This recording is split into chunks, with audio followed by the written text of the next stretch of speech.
خواستەکانی کورد. جەمعیەتی تەعالی کوردستان کە تازە لە ئەستەمبوڵ کەوتبووە چالاکی، جەنەڕال شەریف پاشای ڕاستپار سەرۆکایەتی دەستەی نوێنەرایەتی کورد بکە. شەریف پاشا لە 22 ئازاری 1990دا یاداشتی دەربارەی خواستەکانی گەلی کوردیدا بە ئەنجومەنی بەرزی کۆنفرانسی ئاشتی لە پاریس.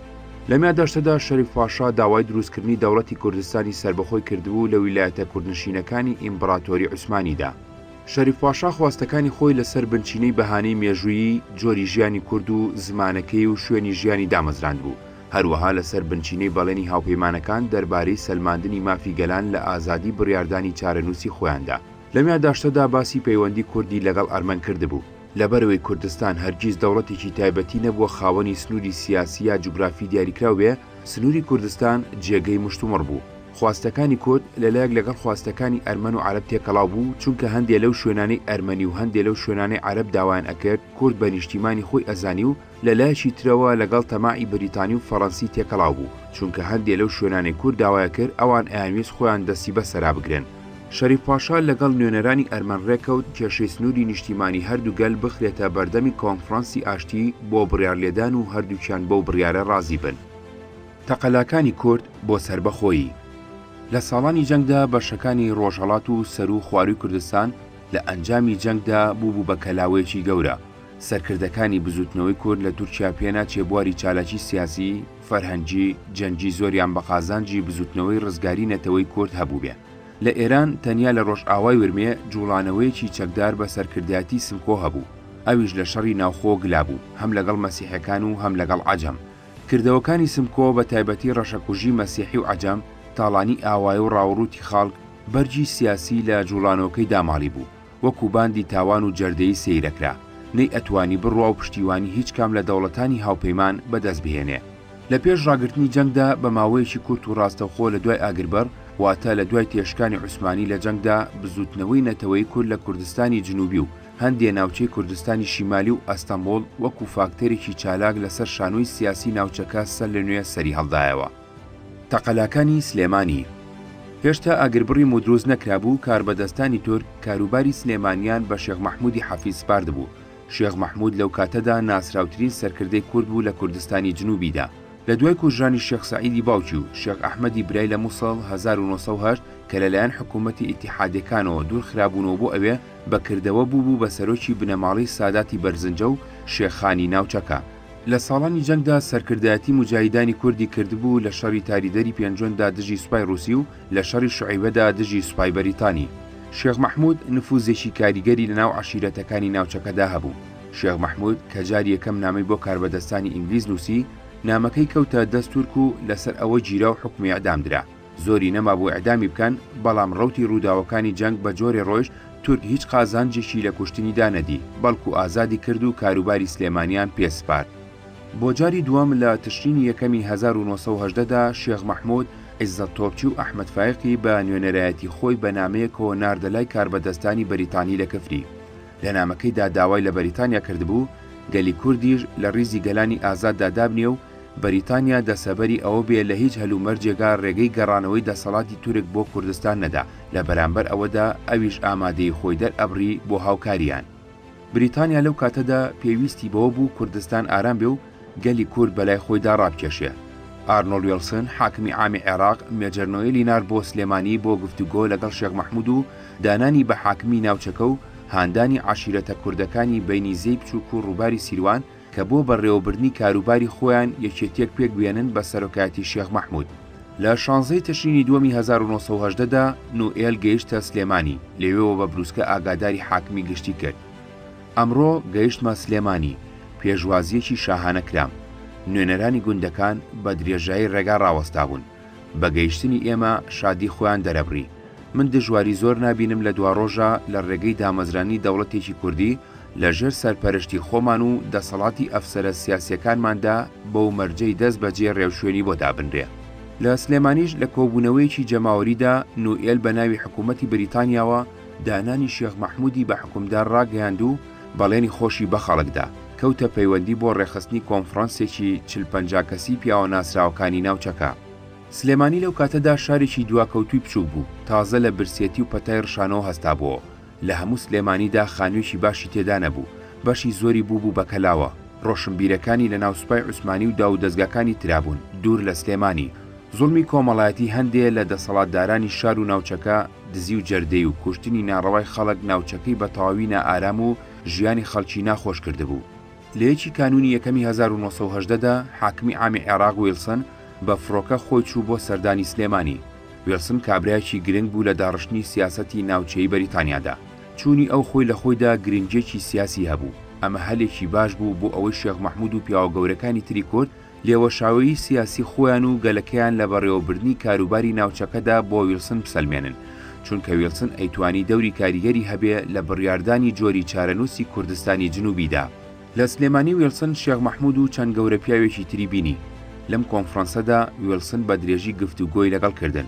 حکوومەتێکی کوردی کاتی لە سلێمانی بە ڕەزامەندی ویلسن دامەزرا کە شێخ مەحموود بە نوێنەرایەتی بەریتانیا حکومداری بێ. ئەوانەی لە کۆنفرەنسدا بەشدار بوون ئەگەرچی پیاوە دەسەڵاتدارەکانی ناوچەکە بوون، بەڵام لەبەر ئەوەی زۆریان سەرۆکی عاشیرەتی نەخوێندەوار و نەشارەزای کاروباری سیاسی و بەڕێوەبەرایەتی بوون، بیرروڕای جیاوازیان دەربارەی پاشەڕۆژی ناوچەکە دەربڕی. ویلسن خۆی لەسەر ئەم کۆبوونەوەیە نووسیوێتی هەندێ لەوانە بەڕێوەبەرایەتیەکی کاریگەری بەریتانیان ئەویست لە کوردستاندا و هەندێکی تریشیان دژی ئەمە بوون. هەندێکیان سوور بوون لەسەر ئەوەی کوردستان ڕاستەوخۆ بە لەندەنەوە ببەسرێ. هەندێکیشیان بە دزی و پیان وتم نانەوێت شێخ مەحموود سەرۆکیان بێ ئەوەی کەسی کەیان لەبیر بێ. لە کۆتایی گفتوگۆکاندا شێخ مەحموود بیرخەرەوەیەکی دا بە ویلسن 40 کەس لە گەورە پیاوەکانی ناوچەکە مۆریان کردبوو. تایە بەڵێنەکانی بەریتانیان دووبارە کردبووە دەربارەی ڕزگاری گەلان لە دەسەڵاتی تورک و یارمەتیدانیان بۆ دروستکردنی قەواری سەربەخۆ. ئەوانیش سەبارەت بۆی نوێنەری گەلی کوردن تکا لە حکوومەتی بەریتانی ئەکەن کورد لەو بەڵێنانە بێبەش نەکا و پەیوەندیان لەگەڵ عێراق ڕێک بخا. زۆری نەبەر شێخ مەحموود لەگەڵ نوێنەرانی بەریتانی لە سلێمانی تێکچوو. شێخ مەحموود سنووری قەڵەمڕۆکەی بە تەسک و دەسەڵاتەکانی خۆی بەکەمەزانی. خۆی بە نوێنەری هەموو کوردەکانی ویلایەتی موسڵ و هەندێ لە عەشیرەتە کوردەکانی ئێران دائەنا. بەریتانیەکان لە ڕەفتاری شێخ مەحموود و جۆری بەڕێوەبردنی کاروباری ناوچەکە و خواستەکانی ڕازی نەبوون. لە ئەنجامدا شێخ مەحموود پەنای بردەبەر بەکارهێنانی چەک دژی هێزی بەریتانی.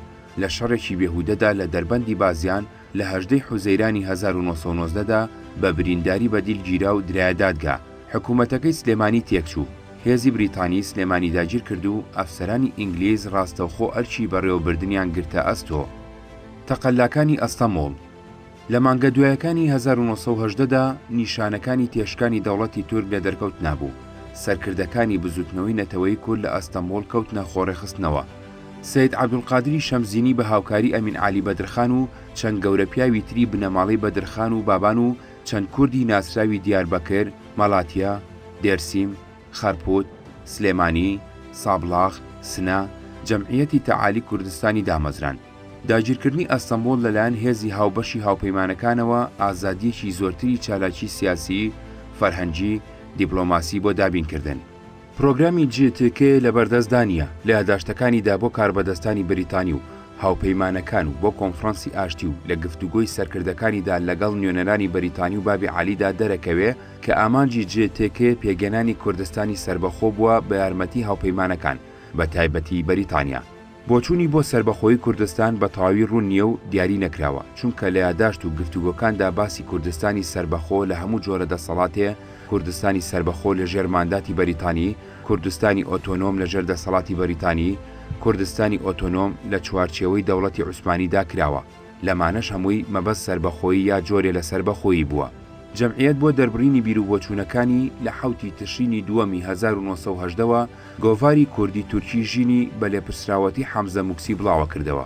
هەوڵی ئەدا لە شارەکانی کوردستاندا کلوپ و کۆمیتەی جەمعیەتدا بمەزێنێ و بۆ بایەخدان بە خوێندەواری و بڵاوکردنەوەی کتێبی کوردی، ڕێکخراوی فەرهەنگی، کورد تەعمیم مەعارف و نەشریات جەمعیەتی دامەزران.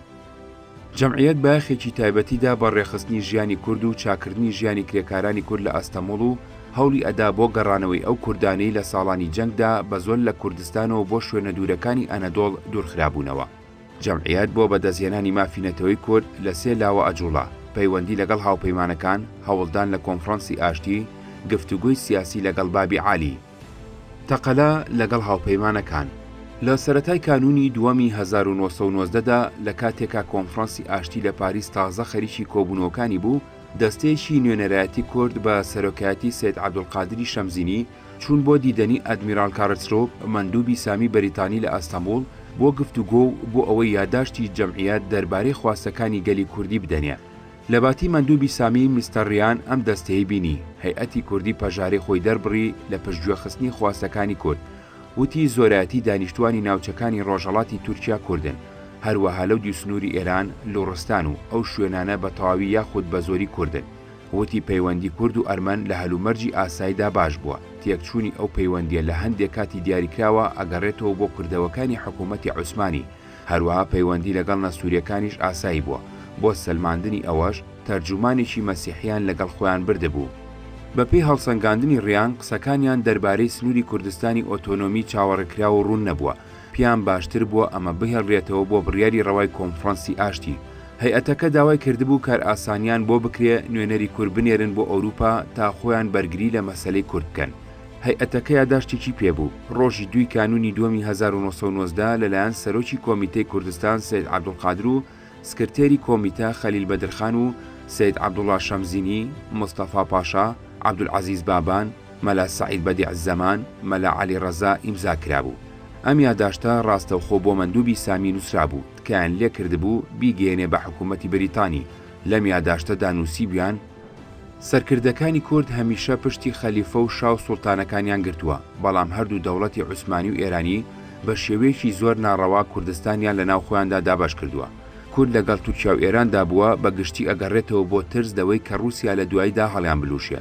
هەڵوێستی کورد لە جەنگا بە تەنیا کردەوەکانی سوڵتان دیاری نەکردبوو، بەڵکو کردەوەکانی رووسیاش بۆی کەمایەتیەنە موسڵمانەکانی لێهان ئەدان و هەڕەشەی داگیرکردنی نیشتیمانی کوردیە کرد. رووسیا هەڕەشەی نێشتنی لە کوردە کرد. پاش ونبوونی رووسیا لە مەیدان و سەرکەوتنی هاوپەیمانەکان هیچ هۆیەک نەماوە گەلی کورد ئازار لە دەست چەوسێنەرە کۆنەکانی بچێژێ. کورد هەموو ئەو ڕەوشتانی تێدایە کە لێوەشاو بێ بۆ ئەوەی جێگەی خۆی لە ڕیزی گەلانی دۆستدا بگرێ و سەرەتای ڕەوای مافی ئازادی بڕیاردانی چارەنووس بەدەست بهێنێ. لەناو کووردا ژمارەیەکی باش خوێندەوار هەیە، دانیشتوانی کورد بەلایانی کەمەوە 5 میلیۆنە بن. کۆمیتە بە هیوای یارمەتی حکوومەتی بەریتانیایە بۆ پێشخستنی کوردستان.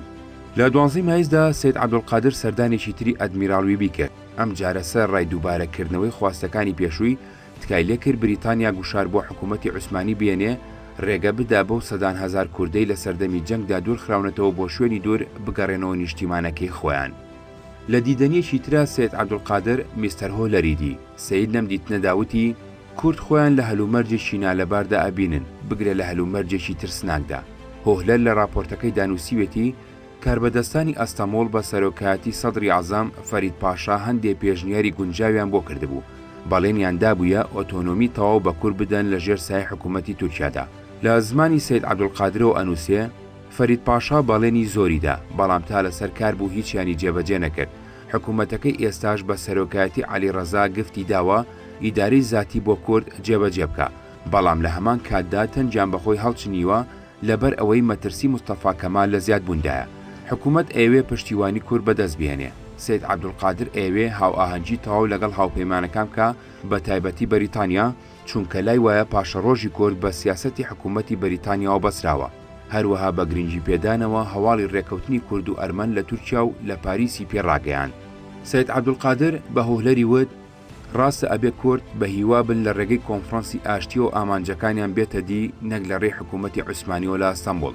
هەروەها لەوانەیە لەگەڵ تێپەڕینی کاتدا هەندێک هەلی تر هەڵبکەوێ، بەڵام ئەو زیرەکانە ئەو دژواریانەی ڕوون کردەوە کە بەرەنگاری کورد ئەبن لە بەدیهێنانی ئامانجی ئازادیدا ئەگەر هاوپەیمانەکان هێزی تەواویان نەبێ بۆ گوشارهێنان بۆ عوسمانی کە هەموو بەندەکانی پەیمانی ئاشتی قبوڵ بکە.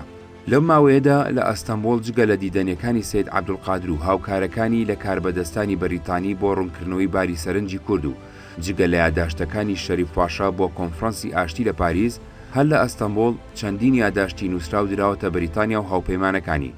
هەروەها کە کۆمیسیۆنی چینکرێنگ گەیشتە ئەستەمبوڵ، چەند کەسێ بە ناوی حیزبی دیموکراتی کوردەوە چوونە لای و داوای سەربەخۆیی کوردستانیان لێکرد.